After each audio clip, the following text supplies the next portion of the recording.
Buenas tardes, espero que estén bien. Me presento, soy Laura Andrea Leal, soy la profesora adjunta de la cátedra y estoy a cargo de la comisión A, que es la comisión de los días lunes. Nos vamos a encontrar hoy para ver la tercera fase de los tiempos de la restauración. Bueno, vamos a hacer un poquito de memoria para tratar de recordar cómo llegamos a este momento. ¿Se acuerdan que tuvimos una clase con el señor profesor titular en donde nos dio todos los lineamientos de las fases de una restauración? Y vimos la semana siguiente primero preoperatorio, que era la primera fase. En la semana que siguió vimos preparación dentaria, que era la segunda fase. Y hoy nos toca hablar exclusivamente de la tercera fase para las restauraciones de inserción plástica. Existen diferentes materiales para hacer una restauración de inserción plástica. Como ustedes ya conocen, está el composite, el cemento de ionómero vítreo y la amalgama. Cada uno de estos materiales va a tener una tercera fase específica porque él se manipula y se coloca de bocas de formas diferentes. Por eso hoy nos vamos a ocupar del composite. El composite tiene los siguientes pasos que ustedes ven en la pantalla. Sistema adhesivo, sistema de matriz, obturación estratificada, modelado, terminación y pulido, retiro del aislamiento y por último el control funcional de la oclusión. Ahora vamos a tratar de ver cada paso en particular. Sistemas adhesivos. La adhesión a los tejidos dentarios se logra, independiente de la cantidad de frascos que utilicemos, los vamos a lograr en tres momentos. Un primer momento, donde vamos a hacer un acondicionamiento con el ácido. Un segundo momento, que vamos a hacer una imprimación con un primer. Y un tercer momento de fijación, que vamos a utilizar un hidrófobo. Para este primer momento hay dos soluciones que podemos usar. El ácido fosfórico al 30 o 40%, o los monómeros acídicos que se encuentran dentro de los frascos de los sistemas adhesivos de autoacondicionamiento. El primer vamos a usar una molécula hidrofílica como el EMA, el 4-meta, el 10-MDP, que está dentro de los adhesivos universales, Penta, EDMA y UDMA. También vamos a encontrar un solvente que puede ser como el etanol, la acetona y el agua. Cada uno de estos solventes va a hacer que nosotros clínicamente tratemos el adhesivo diferente porque va a depender absolutamente de su capacidad de volatilización o no y su capacidad para poder rehidratar la dentina o no. Los hidrófobos, que más conocido sería el BGMA y también está el TECMA DMA. Estos son los tres momentos que corresponden a cualquier adhesión a los tejidos duros dentales. Sistemas adhesivos. Vamos a utilizar dos tipos de sistemas adhesivos, como en la primera clase escucharon que nos decía nuestro profesor titular González Anoto. Un primer sistema adhesivo de grabado independiente y un segundo sistema adhesivo de autograbado. Sistemas adhesivos universales. Existen diferentes marcas comerciales, como ven aquí, que vamos a usar con un grabado independiente del esmalte de la preparación que vamos a restaurar. Sistemas adhesivos, autograbantes o autocondicionantes. Estos sistemas adhesivos se pueden presentar, como ven aquí en la foto, en diferentes marcas comerciales, en dos frascos o en un frasco. Nosotros vamos a utilizar todos los llamados de sexta generación, en cual se presentan siempre en dos frascos. Protocolos adhesivos. Existen tres tipos de protocolos adhesivos. Tenemos un primer tipo de protocolo adhesivo llamado las técnicas de grabado total que vamos a evitar en la clínica porque con estas técnicas el ácido fosfórico toca la dentina y lo vamos a tratar de evitar en todo momento. Existe un segundo protocolo adhesivo llamado de las técnicas de grabado selectivo del esmalte con un sistema adhesivo autograbante Y el último de los protocolos, que son las técnicas de grabado selectivo del esmalte con un adhesivo universal. ¿Qué es grabado selectivo del esmalte? Es cuando grabamos solo el tejido del esmalte, tratando de evitar en todo momento que ese ácido que colocamos sobre el esmalte toque la dentina. Vamos a ver ahora los protocolos adhesivos. Vamos a ver el primero que vamos a usar, que es el grabado selectivo y con un sistema autograbante. Primero, la colocación del ácido fosfórico al 30-40% solo sobre el esmalte. Le vamos a dejar actuar durante 15 segundos y después vamos a lavar y secar. ¿Cómo lavamos y secamos? Para lavar vamos a usar la jeringa Tipre y vamos a intentar que el primer chorro de agua sea dirigido al centro de la cavidad, para que el agua, una vez rebote en el piso cavitario, salga hacia afuera y con eso vamos a evitar que el ácido entre dentro de la dentina. Después que primero lavamos con agua, vamos a lavar con spray y finalmente vamos a secar. ¿Qué vamos a hacer cuando secamos? Vamos a tener mucho cuidado de cuidar a nuestra dentina que no pierda su humedad. Para ello, vamos a hacer una bolita con papel tisú y la vamos a colocar dentro de la cavidad. Vamos a secar primero el campo y después vamos a secar el diente, siempre dejando esa torunda de papel tisú dentro de la cavidad y así ir evitando que se reseque la dentina. A continuación, vamos a tomar el primer frasco del sistema adhesivo autograbante de sexta generación con 2 frascos y vamos a tomar un microbrush y vamos a frotar una capa sobre esmalte y dentina durante 20 segundos para después evaporar el solvente con aire y finalmente vamos a polimerizar siempre y cuando lo indique el fabricante, dependiendo de la marca comercial que estemos utilizando. Para finalizar el sistema adhesivo, vamos a tomar el segundo frasco y vamos a aplicar también con un microbrush una capa sobre toda la superficie, ya sea de esmalte y dentina. Vamos a adelgazar esa capa con aire y vamos a polimerizar.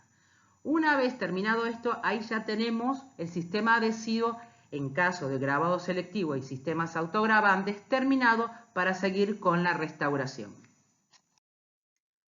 Ahora vamos a hablar del otro protocolo adhesivo que vamos a utilizar, que es el del grabado selectivo y el adhesivo universal. Primero vamos a grabar con ácido fosfórico del 30 al 40%, aplicado solamente sobre el esmalte durante 15 segundos.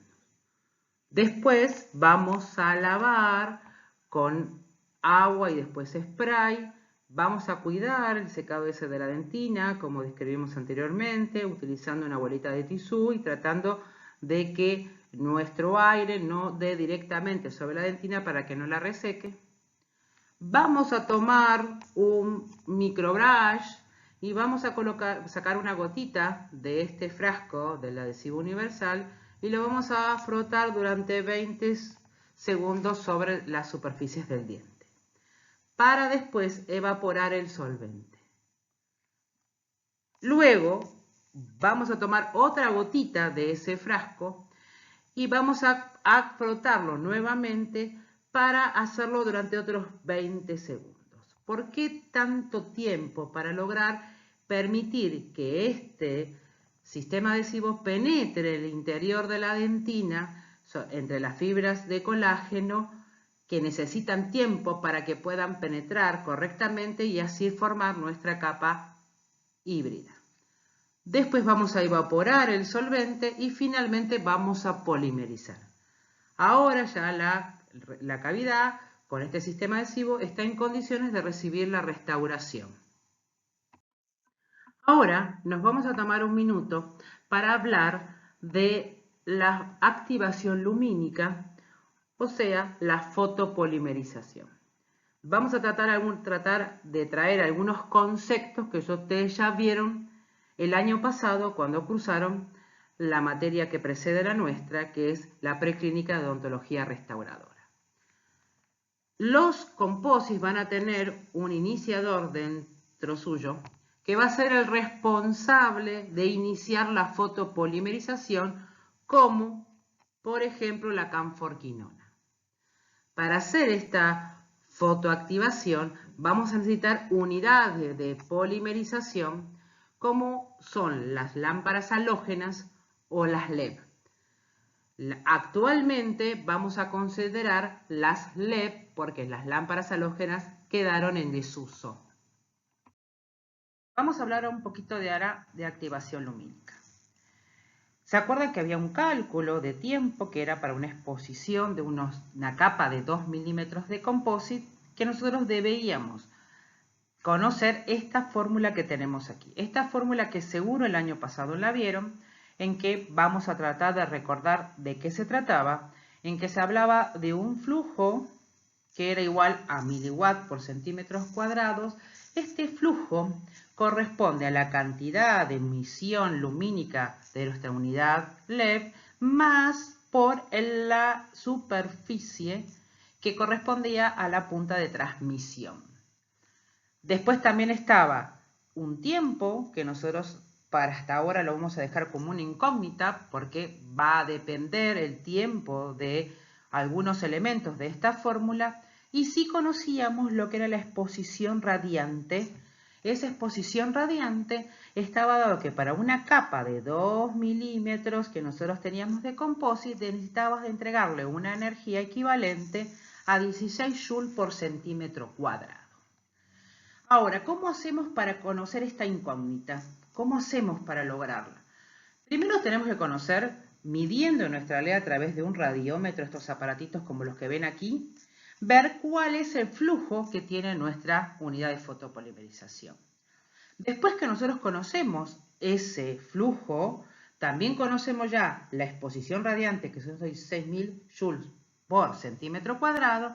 Lo que nos falta hacer es hacer un despeje de una incógnita en forma matemática, en donde vamos a dejar los 16 joules por sobre centímetro cuadrado, que era la exposición radiante, vamos a bajar el flujo y lo vamos a poner aquí, que flujo es igual a miliwatts por centímetros cuadrados, y esta cuenta va a dar aproximadamente los 20 segundos que vamos a necesitar dar a esas capas de 2 milímetros de composite con nuestra unidad de fotopolimerización, y así vamos a obtener lo que se llama la exposición radiante efectiva.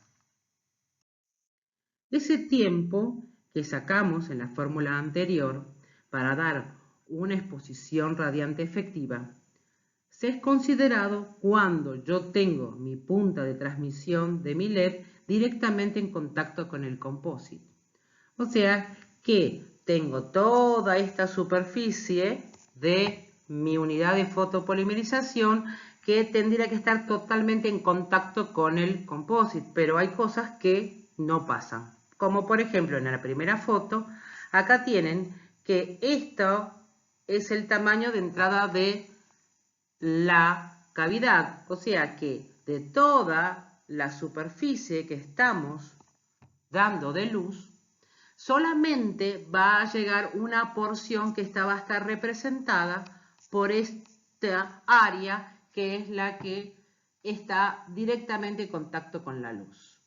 También van a existir otros problemas como en la fotografía número 2 ven que la unidad de fotopolimerización, cuanto mayor es la distancia que yo me voy a alejar de la superficie del composite, va a formar ese cono de luz que va a hacer que tenga menor cantidad de energía radiante que llegue a ese composite. Otro inconveniente que vamos a tener de la activación lumínica va a ser la cantidad de luz que llegue cuando nuestra cavidad sea, como en este caso, compuesta o compleja. Si ustedes ven en la representación gráfica, van a ver que la cantidad de luz aquí va a ser mucho mayor que la cantidad de luz que puede llegar a este lugar de la cavidad, que es el ángulo axiogingival. Pero en este lugar yo voy a tener una distancia aumentada que con respecto a este va a haber más distancias. En consecuencia, en este punto voy a tener menor polimerización que en este punto. Resumiendo, en una misma cavidad yo puedo tener diferentes profundidades, diferente dirección de paredes que hagan que comprometa mi fotopolimerización. ¿Cómo podemos, de alguna manera, controlar los problemas que vimos con respecto a la distancia del extremo hacia la superficie de composite y el ancho cavitario? Una de las maneras clínicas de poder solucionarlo es conociendo este instrumento, que es el instrumento de Boghossian número 2. Este instrumento es como si fuera una sonda que está marcada por segmentos de 2 milímetros. Esto nos va a permitir entrar dentro de la cavidad y ver cuántos de estos segmentos de 2 milímetros ingresan hasta el borde cabo de esmalte. Y vamos a saber que por cada milímetro de distancia del extremo a la superficie del composite vamos a perder el 10% de flujo. Esto va a hacer que vamos a tener que cambiar esa fórmula matemática que vimos hace un rato y que cada vez que ustedes tengan ese composite más profundo, o sea que tenga más distancia entre la unidad de fotopolimerización, o sea la punta de transmisión y la superficie del composite, cuanto más lejana, mayor va a ser el tiempo que van a necesitar de fotopolimerización. Y cuando esa capa esté más superficial, menor va a ser el tiempo. ¿Por qué? Porque, como dice aquí, si yo pierdo un 10% de flujo, voy a tener que aumentar el tiempo para lograr esa cantidad de emisión radiante efectiva para esa capa de composite. ¿Y cómo vamos a tratar el tema del diámetro de la preparación? Cuanto la distancia de la preparación sea mayor, o sea, tengo más pérdida de tejido, tengo una cavidad más grande en superficie, eso hace que mi unidad de fotopolimerización alcance toda la superficie de esa punta de transmisión al composite. Cuanto menor sea el diámetro cavitario, menor cantidad de luz le va a llegar. ¿Por qué? Porque mucha de esa luz que está saliendo de esa punta de transmisión va a ser absorbida por el diente. Entonces, cuanto mayor sea la cavidad, voy a poder considerar que solamente voy a tomar la profundidad para las capas cuando tengo una cavidad, que pasa muy rara vez, que sea tan grande como mi punta de transmisión.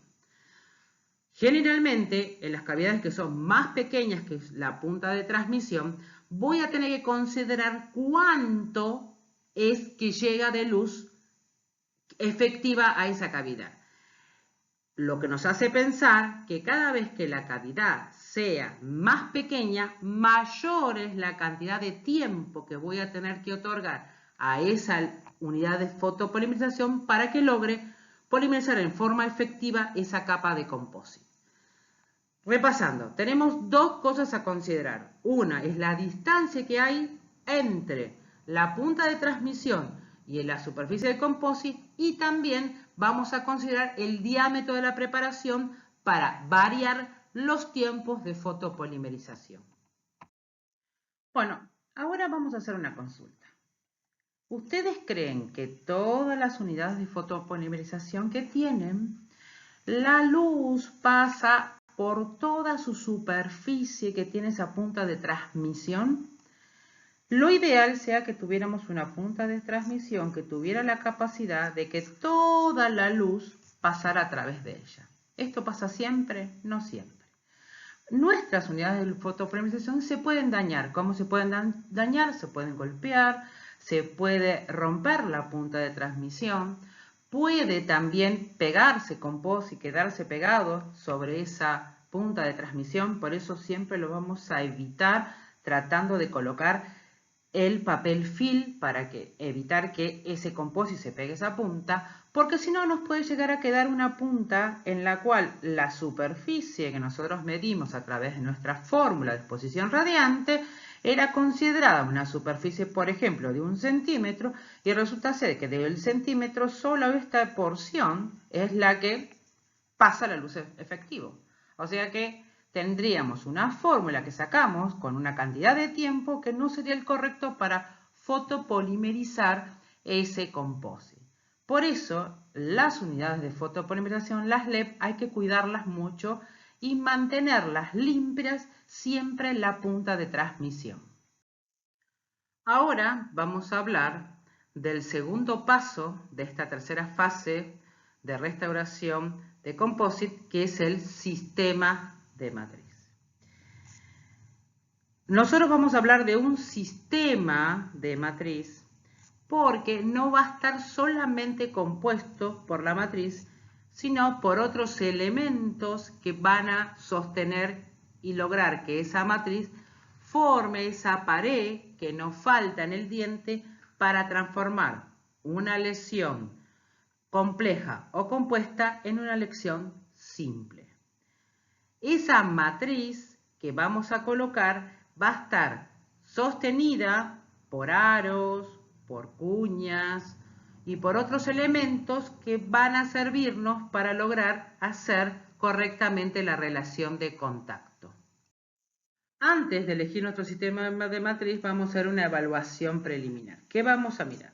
La forma de relación de contacto con todos sus componentes, acuérdense en que está compuesta por las papilas vestibular y palatinolingual, y también la tronera incisal-oclusal y la tronera gingival y las vertientes externas de los rebordes. Vamos a mirar en este homólogo para poder reproducirlo en nuestra cavidad. El límite de la cavidad. Vamos a tratar de elegir un sistema de matriz dependiendo de la cantidad de tejido que le falta a una cavidad. Si la cavidad es muy grande y compromete mucho sus caras libres, vamos a tener que elegir un sistema de matriz más complejo para su restauración. La tensión del hilo dental, vamos a comprobar cómo pasa el hilo dental por la relación contacto del diente homólogo, para que después en nuestra restauración, al terminar y sacar el aislamiento, podamos comprobar en la clínica y darla por correcta cuando la tensión del hilo sea similar o igual a la relación de contacto del diente homólogo. Límite gingival de la cara proximal. Las restauraciones siempre tienen que ser supragingivales y ahora en un ratito vamos a mirar cómo puede ser esa relación con la encía que está cerquita. Posibilidad de aislamiento. Es importante que entendamos que cuando un piso gingival de esta pared proximal esté muy cercano a la encía, puede haber desde el surco gingival un fluido que puede comprometer la adhesión de los sistemas adhesivos que usemos para esta restauración. Vamos a tener que adecuar todas nuestras maniobras para que ello no suceda. Estado de la cara proximal del diente vecino. Puede pasar que nuestro paciente tenga en el diente vecino por proximal o que tenga una caries o que tenga una restauración que no está correcta su cara proximal. En los dos casos vamos a tratar de volver a devolver esa cara proximal en forma correcta con, por ejemplo, colocando un cemento de ionómero vítreo que permita, una vez que fragué, que yo pueda hacer mi sistema de matriz correcto, en consecuencia logre una buena relación de contacto. Ahora vamos a hablar del sistema de matriz con respecto a los tejidos periodontales del diente. Al colocar la matriz, debemos evaluar un límite gingival, que se acuerdan que este límite gingival, ya lo habíamos hablado, nunca podía haber una restauración subgingival. Pero ¿qué puede pasar en el paciente que recibimos en la clínica? Puede estar en un estadio periodontal que puede pasar desde una inflamación gingival que nosotros conocemos como gingivitis hasta un estado de periodontitis en el cual el paciente ya tiene una pérdida ósea. ¿Qué vamos a hacer con los primeros? En el caso de la gingivitis, vamos a mandar a los pacientes a cepillarse, enseñándoles previamente las técnicas de higiene bucal y vamos a tener que esperar una semana para recitarlo para que esa encía se normalice y nosotros podamos evaluar ese límite gingival de nuestra preparación. En el caso de la periodontitis, vamos a tener que derivarlos a la cátedra de periodoncia para que hagan su tratamiento periodontal y luego regresen y podamos ahí sí hacer la restauración con un límite gingival que sea supragingival. En caso de que esto no sea así, que después del estado periodontal o el tratamiento periodontal no se haya logrado una restauración supragingival, hay que hacer alguna de las maniobras quirúrgicas que requiere la periodoncia, como la gingivectomía en el caso de solamente sea necesario sacar encía, o el colgajo o alargamiento quirúrgico que se hace de la corona clínica del diente a través de la cirugía periodontal, que se hacen ostectomías. ¿Qué elementos componen nuestro sistema de matriz? Los elementos que componen el sistema de matriz van a ser la matriz propiamente dicha, los anillos que vamos a utilizar para sostener la matriz, las cuñas que vamos a utilizar para adaptar esa matriz en gingival, portamatrices, compuesto medular y otros elementos como por ejemplo las cuñas elásticas. Límite de la matriz metálica posterior. La matriz metálica posterior va a tener los siguientes límites. Por las caras libres va a llegar hasta la mitad de la pieza dentaria, o sea, hasta la mitad de cara libre de vestibular y la mitad de cara libre de palatino o lingual. Por oclusal va a llegar hasta la altura del reborde vecino, siempre y cuando este reborde vecino esté bien colocado en boca. Gingival va a ser sobrepasando 1 milímetro la pared gingival de nuestra restauración. Estos son los límites que necesita esa matriz metálica del sector posterior para poder cumplir con su función correctamente. Vamos a dividir ahora los sistemas de matriz en sistemas de matriz para el sector anterior, que se van a clasificar de la siguiente manera. Van a ver una técnica directa, que es aquella que se hace en boca, y una técnica indirecta en la cual vamos a tomar primero un modelo y después lo vamos a hacer fuera de boca. Dentro de las técnicas directas vamos a encontrar la tira de acetado y la llave de silicona, y en las técnicas indirectas también vamos a encontrar la llave de silicona. Vamos a hablar del teflón, que el teflón es un sistema de protección del diente vecino y no es un sistema de matriz. Seguro que el año pasado lo usaron y lo conocen. ¿Por qué decimos que no es una matriz? Porque no puede contener ningún material restaurador. Se utiliza solamente para proteger el diente vecino. ¿En qué momento? En el momento del grabado ácido, que es un paso del sistema adhesivo que vamos a usar para hacer nuestras restauraciones de composite. Entonces, el teflón quedamos que es un sistema de protección a utilizar en el momento de la colocación de los sistemas adhesivos en las restauraciones de composite. Ahora vamos a describir los diferentes sistemas de matriz para el sector anterior. La primera que nos va a ocupar es la tira de acetato, que estoy segura que ya conocen, que la usaron el año pasado. Cuando nuestra cavidad no tenga una gran pérdida de tejido, como en esta que tenemos una lesión proximal sin compromiso del ángulo incisal, podemos usar una tira de acetato. Esta tira de acetato la vamos a colocar, fíjense aquí en la foto que ven que tienen una cuña. La cuña también la vamos a colocar para lograr adaptar bien esa matriz en gingival, y lo que ven aquí es una punta siliconada que va a ser para revertir levemente esa matriz y permitir conformar bien esa cara proximal. ¿Qué pasa cuando tengo una lesión de esta característica? Que tengo una mayor pérdida dentaria y que compromete el ángulo incisal. En estos casos vamos a tratar de utilizar lo llamada la matriz de silicona, que se puede hacer por dos métodos, como acá vamos a mirar el método directo. Primero vamos a evaluar todos los elementos que vimos anteriormente sobre la relación de contacto.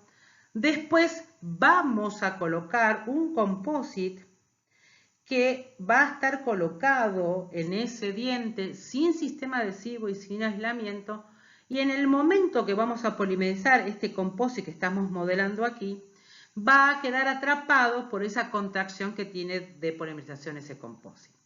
En este composite cuando el momento de colocar, vamos a tener cuidado de reproducir correctamente la pared palatina y la pared proximal.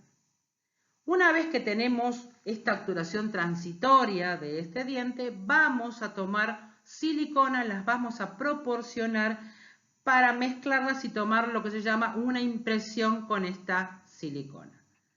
Vamos a retirar del diente ese material que colocamos de composite, sin aislamiento y sin sistema adhesivo, y vamos a dejar la cavidad de la misma manera que vino. ¿Qué nos va a brindar esta impresión de silicona? Nos va a quedar una matriz que vamos a utilizar para hacer nuestra estratificación.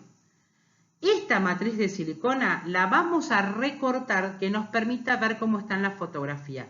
Que vean todo el contexto de la restauración que van a hacer, que lleguen por lo menos un diente en mesial de ese diente a restaurar y un diente por distal de ese diente a restaurar, para que en el momento que apoyemos por incisal de los dos dientes vecinos, nuestra matriz sea lo más estable posible. Vamos a tener que tener otro cuidado, es que cuando hagamos el límite de nuestra matriz por palatino, consideremos que no intervenga o no moleste a nuestro aislamiento absoluto. Por eso esa matriz la vamos a bajar 1,5 o 2 milímetros por ese borde cabo palatino de nuestra cavidad que vamos a restaurar. Esto es el método directo que lo estoy haciendo directamente en boca en el momento que viene el paciente. ¿Cuándo lo utilizo? En aquellos momentos en que tal vez el paciente de la estética no quiera volverse ahí con el agujero y entonces tenemos que hacerlo en el mismo momento. Ahora vamos a describir el mismo sistema de matriz, pero ahora por el método indirecto. Cuando la estética del paciente nos permite hacer una restauración diferida, que tiene las mismas características de las que vimos al anterior, donde nos falta es casi todo este ángulo incisal, vamos a tomar una impresión de alginato con una cubeta rígida. Vamos a evaluar esa impresión de alginato para ver que esté correctamente hecha. Vamos a hacer un vaciado con, en este caso, densita. Vamos a encerar correctamente esa cara palatina y también vamos a reproducir correctamente esta cara proximal. ¿Con qué lo podemos hacer? Lo podemos hacer, como ven en este caso, con cera para encerado o podemos utilizar un composite. Una vez que tenemos hecho correctamente el modelo, ese modelo lo vamos a mojar para evitar que se pegue la silicona en forma incorrecta y vamos a tomar una impresión con la silicona, en este caso por adición. Una vez que terminamos de tomar esa impresión, vamos a volver a evaluar esa impresión que sea correcta y vamos a recortar el sistema de matriz de una manera similar a la que vimos anteriormente. Es de recordar que todos los sistemas de matriz deben ser hechos o evaluados en el momento de la primera fase, en ese segundo paso de la primera fase que se llamaba análisis. Ahora vamos a clasificar los sistemas de matrices para el sector posterior y vamos a decir que existen las matrices circulares, las matrices seccionales y las matrices individuales. Dentro de las matrices circulares vamos a tener el sistema de doble matriz y vamos a utilizar a veces el Toffler-Mayer como nuestro portamatriz. En las seccionales van a estar con la matriz metálica, la cuña y el aro. Y la matriz metálica con la cuña elástica. Y dentro de las individuales van a estar la matriz metálica más la cuña, el aro y la barrera gingival. Y por último vamos a ver la matriz individual metálica con una cuña, un aro y composite flow. Vamos a ver dos sistemas de matrices para el sector posterior. En caso que tengan una cavidad M o D, vamos a utilizar un sistema que se llama doble matriz. Una primera matriz individual que vamos a adaptar aquí en distal. Vamos a colocar el Toffler-Mayer con su matriz metálica en toda la pieza. Vamos a colocar entre el Toffler-Mayer y la matriz individual compuesto de modalidad reblandecino para que en el momento que nosotros cerremos el portamatriz, ese compuesto adapte la matriz por gingival. Del otro lado vamos a colocar una cuña porque tenemos diente vecino. En este caso vamos a usar un portamatriz circular de Toffler-Mayer que es muy difícil de usar, muy difícil de adaptarlo porque siempre nos deja una pared proximal muy recta. Aquí tenemos el sistema que más vamos a usar para el sector posterior, que está compuesto por una matriz individualizada seccional, una cuña y un aro. Existen diferentes tipos de aro para poder sostener la matriz. Vamos a usar cualquiera de ellos que ustedes tengan y que traigan en la clínica. Para ello van a colocar primero en este sistema la matriz individualizada, van a colocar la cuña para adaptar esa matriz por gingival y van a colocar el aro que se lleva con la portaclans. Ahora vamos a ver otro sistema de matriz para el sector posterior de seccional con matriz metálica y cuña elástica. En algunos casos en donde nuestra preparación sea pequeñita pero proximal, vamos a poder utilizar una matriz metálica seccional y vamos a usar esto que se llaman las cuñas elásticas. Estas cuñas elásticas comercialmente se presentan en diferentes colores porque así son de diferentes alturas para adaptarse a las diferentes relaciones de contactos. Vamos a llevarlo con una clans y portaclans, mejor dicho, y vamos a colocar esa cuña en posición que va a permitir adaptar correctamente esa matriz. Aquí tenemos otro sistema de matriz del sector posterior que está compuesto por una matriz metálica, una cuña, un aro que sostiene esa matriz metálica y una barrera gingival, que es esto verde que tiene acá, que se coloca para rellenar las troneras y permitir hacer correctamente la relación de contacto.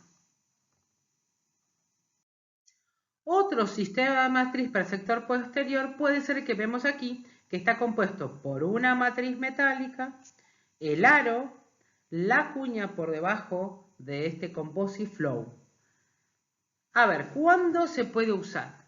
Algunas circunstancias puede pasar que ustedes no tengan perdida esa pared proximal y que la lesión no haya afectado esa relación de contacto. Entonces, previamente al aislamiento pueden ustedes, o antes de hacer la apertura cavitaria, pueden colocar composite flow en la tronera para rellenar la tronera, después colocarles el aro para que el momento que lo fotopolimericen tengan reproducido en el composite la forma de esas troneras que componen la relación de contacto. ¿Qué sucede con esto? Esto a veces es muy dificultoso porque las troneras a veces son retentivas, entonces dejan porciones muy pequeñitas de composite que cuando van a abrir el aro y lo van a sacar se van a romper, entonces no les va a permitir después poder reproducir correctamente esta relación de contacto. En esas circunstancias es conveniente usar algún tipo de barrera gingival, como vimos en la matriz anterior, que al ser más elástica nos permite mejor poder reproducir después esa relación de contacto.